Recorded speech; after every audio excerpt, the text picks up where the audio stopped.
En 2015, a eu lieu la première édition de la classe réceptionniste en hôtellerie pour le concours, d'un des meilleurs ouvriers de France et tu as participé à sa création. Alors je rappelle pour ceux qui ne connaissent pas le MOF que donc c'est un concours qui existe, un examen précisément, qui existe depuis maintenant un siècle, en 1924, hein, précisément et par contre donc il y a des centaines de classes, alors on va pas toutes les citer ici, mais la classe réceptionniste n'existait pas alors que dans nos métiers hôtellerie-restauration, la cuisine, la pâtisserie, la sommellerie, le bar sont représentés, le service des étages, de la gouvernance depuis quelques années aussi et il manquait la réception. Ma question c'est déjà pourquoi est-ce que tu as créé ce concours et un peu comment est-ce que tu l'as créé? Comment est-ce que ça se passe? Alors, je ne l'ai pas créé moi puisqu'on est venu nous chercher. L'examen d'un des meilleurs ouvriers de France est un examen de l'éducation nationale. Mmh. Donc c'est eux qui sont venus nous rencontrer pour nous demander si nous souhaitions, ouvrir, une classe. C'est un examen qui existe depuis une centaine d'années, tu l'as dit, et c'était essentiellement sur, des métiers manuels. C'était aussi pour que les ouvriers puissent, obtenir un examen d'un niveau bac+2. Oui. Donc à ce moment-là, c'était quand même quelque chose de très, très important. On a beaucoup de métiers manuels qui ont disparu et on a beaucoup de classes qui ont disparu, mais il fallait que cet examen continue. Donc ils ont commencé à s'ouvrir sur des métiers de service et celles qui ont ouvert, cette voie-là, ce sont les gouvernantes, avec, ce métier de service. Alors c'est vrai qu'on était assez jaloux parce que les gouvernantes avaient déjà leur MOF Oui. et je crois qu'elles avaient déjà créé 2 examens quand, le ministère est venu nous voir. Ouais, parce que sauf erreur, je crois que c'est 2009, chez les gouvernantes. Mmh. Enfin on dit gouvernante, mais c'est gouvernant, mais je crois que le titre, s'appelle gouvernante, Des services des hôteliers. services hôteliers. Donc il y a eu 2009, 3 ans plus tard et après 2015 en effet, ouais. Et on a, donc là, on a pu commencer à créer cette classe. On était très excités parce qu'effectivement, ça nous semble évident que les métiers de l'hébergement puissent, être reconnus avec ce titre-là. Donc il s'appelle réceptionniste en hôtellerie parce qu'il fallait trouver un titre générique. Ces dernières années, il y a énormément de titres qui se sont, créés dans nos métiers pour dire la même chose, en fait et on pensait que le mot réceptionniste en hôtellerie, ça pouvait, regrouper, tout un tas de métiers.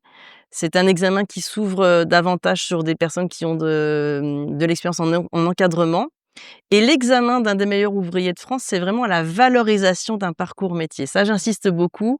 Il faut avoir des choses à raconter, il faut avoir de l'expérience pour pouvoir, s'épanouir et présenter cet examen parce que c'est la maturité du candidat qui fait Mmh. essentiellement la différence, au niveau de l'examen. Je pense que c'est un point très important parce qu'en effet, je l'ai déjà dit, hein, dans des épisodes solo, mais on y va parfois pour les mauvaises raisons. Oui. On a envie de briller et il faut pas oublier, le pourquoi on fait ce métier, le pourquoi on fait ce parcours et je pense que, même si c'est pas directement dans la grille d'évaluation, en tout cas je n'ai jamais vu cette grille-là, mais que cette maturité, comme tu dis, cette, expérience de vie professionnelle du candidat, c'est quelque chose que vous recherchez pour, mettre en avant parce que finalement, ces titrés, ce sont eux qui vont représenter la classe métier pendant les décennies à venir en plus. Qui va représenter la profession. Mmh. Quand on devient MOF aussi, on a la responsabilité de transmettre, de former, d'échanger. Donc on devient un exemple aussi pour, les membres de notre métier. Donc oui, oui, il faut quand on choisit un MOF, il faut faire très attention. Mmh. Donc en 2015, il y a eu la première édition, du MOF classe réceptionniste Oui, en hôtellerie. On a eu une candidate qui l'a Claire remporté, Claire Duplex. Duplex. Ensuite donc c'était 2018, il n'y a eu personne. Oui, Qu'on le rappelle, c'est un examen, donc il peut y avoir plusieurs gagnants ou aucun et ça, c'est quand même la particularité aussi du MOF et je pense que ça montre aussi l'exigence, qu'il y a sur cette classe métier et l'année suivante, l'édition suivante, en fait, c'est celle qui aurait dû avoir lieu en 2021, je pense mmh, et qui, pour cause de Covid, a eu lieu en 2023, exact. à laquelle j'appartiens. Donc là, on arrive à, en langage MOF, on parle de la 28e édition pour Oui, ceux qui nous suivent oui, et qui en réalité n'est que la 4e édition pour les réceptionnistes. absolument. Est-ce que tu peux nous en parler de cette édition? Puisque je crois que d'un point de vue temporalité, ça va être le moment des inscriptions. Absolument, les inscriptions, sont ouvertes depuis le 28 mars et elles se terminent le 30 juin Ah oui, 2025, donc c'est très court. Il faut s'inscrire pour cet examen qui aura lieu, dans les mois à venir. J'invite vraiment les candidats à bien relire le référentiel qui est la référence. En fait, on est obligé de construire un examen avec ce référentiel qu'ils trouvent très facilement sur le ouais, site, du COET et de bien détailler pour savoir si ça leur correspond, si ça ne leur correspond pas et pour qu'ils comprennent comment l'examen va se dérouler, sur cette 28e édition. bien sûr et je le partagerai évidemment en référence dans l'hebdo donc vous vous abonner à la newsletter pour obtenir cette information. Ce sera, bien mis avec le bon lien mais en effet, le référentiel, c'est toujours un point social. On parle d'un concours d'éducation nationale donc il faut pas rater ça. Si tu pouvais t'adresser à ces candidats-là, tu dirais, voilà, quel profil, quel conseil à ceux qui veulent, candidater? Quel profil? Je pense que, faut pas se mettre de barrières. Je pense que alors c'est vrai qu'on parle souvent de à partir de 23 ans, mais même Parce si que on c'est a l'âge déj légal. c'est l'âge légal, mais même si on a beaucoup plus d'années, il faut pas hésiter à le faire.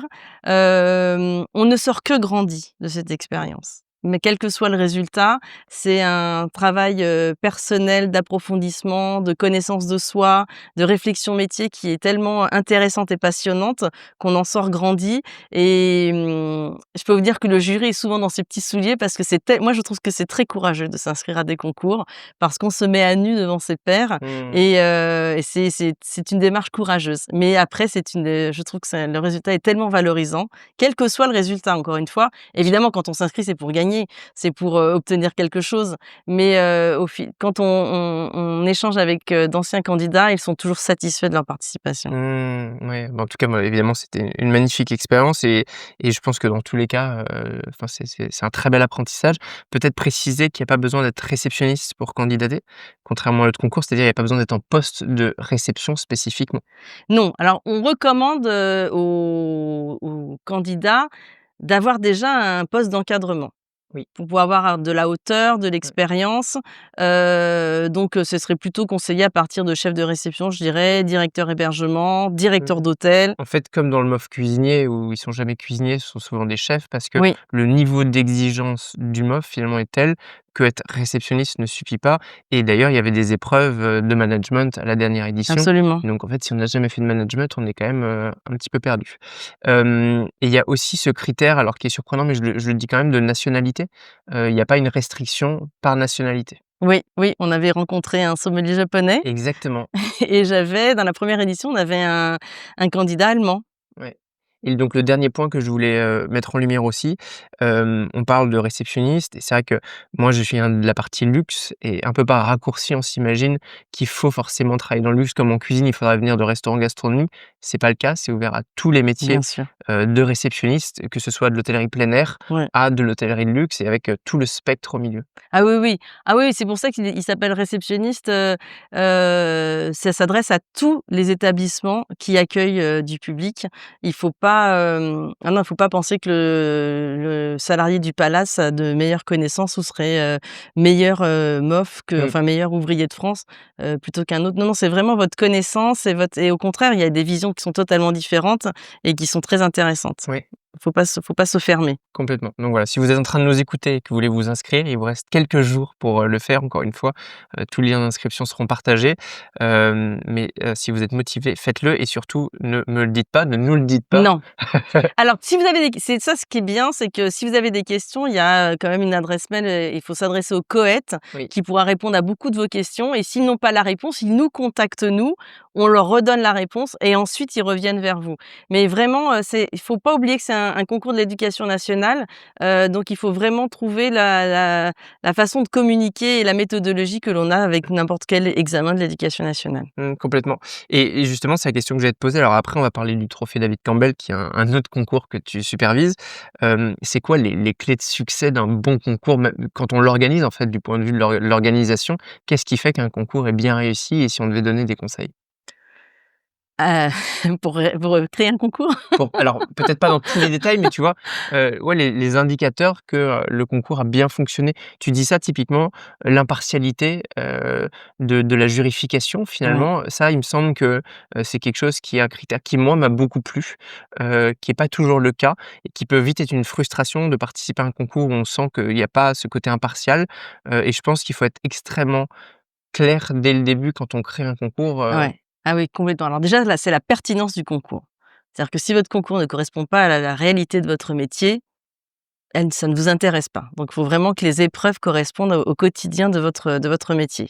Donc ça, c'est important et ensuite l'évaluation. L'évaluation, il ne faut pas qu'il y ait le doute, sur le candidat que, il a peut-être été jugé pour les mauvaises raisons. Parce que, sa couleur de cheveux ne plaisait pas, sa tenue n'était pas adéquate, non, non, il faut faire très attention à l'évaluation et à nous aussi quand on organise le concours, il faut faire très attention au jury qui évalue. mmh, Parce que, on peut vite, arriver sur des critères subjectifs et là, on n'a pas le droit et je ne peux pas, accepter, qu'un candidat, ait eu la sensation qu'on lui a retiré un titre ou qu'on lui a pas donné, la possibilité d'aller en finale ou d'être finaliste au trophée David Campbell parce que, on n'a pas été impartial. Ça, c'est pas possible.